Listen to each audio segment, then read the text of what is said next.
Not everybody could drive and answer calls or drive and text at the same time. So if you want to be focused on your driving without being disturbed and just stop all notifications and incoming calls while you are driving on your Android phone, whether it's Android 13 or 14, here's a feature that you want to go ahead and enable to reduce those notifications from coming in. Let's get started.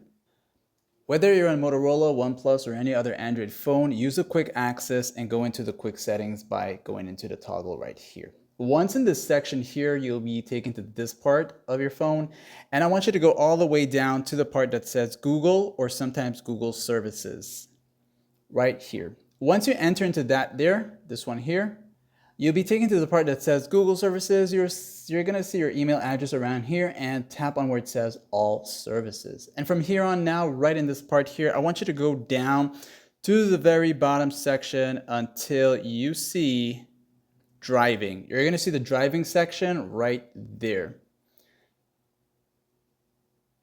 And you'll see this option right here. At default, it is disabled, and if you turn it on, it is going to kind of activate a partial do not disturb feature, as your phone sensors is going to detect that you are actually currently driving once it is connected to your Bluetooth of your car, vehicle, or whatever it is that you're driving. It's going to detect that you're moving, and this feature is going to kick in once you have it turned on and stop all notifications and calls from coming in so that you can focus on your drive. And of course, if this guide helped you out in any way, like it did.